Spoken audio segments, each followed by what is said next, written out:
Hey Al, here we go. Let's just open up Premiere Pro. This is your audio video. I'm going to import a recent file, which is my friend's song called California. And there it is, appearing on the timeline any second now. Here is the song. I just turn my speakers up. We'll hear it a little bit. There it is. Okay, so we're going to assume this is one of your shows, and we're going to put some EQ and some compression and limiting on the final mix. So what we need to do is we need to go to Window and make sure that we're looking at Audio Track Mixer. That's got to be turned on.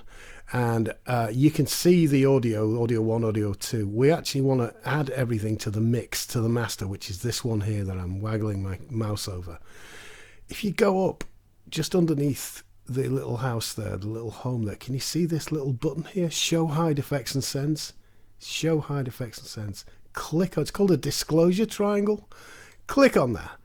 And now you can see that the racks have opened up, which is interesting. That's what we want. And on the master here, I'm going to click on this top rack and I'm going to choose amplitude and compression, and I am going to choose dynamics. In we go. And then if I double click on that, it'll allow us to choose presets. And there's a very good one here called soft compression. We just throw that on and forget it. That's it. That's done. On the one underneath, I don't think we need to really do limiting actually, but underneath we can put a little bit of EQ that will warm it up, make it sound nicer. If we go to Filter and EQ and we go to this one here, Graphic Equalizer 30 bands, don't worry about it. And there it is. And if we double click on it, we get there's your graphic equalizer. The more bands a graphic equalizer has, the more fine the adjustments it makes are. So we are going to go to a preset, and the one we're going to use is Destination Home Theater. Destination Home Theater, Destination Planet Mars. You know the thing. Anyway, Home Theater. And it makes that nice little curve.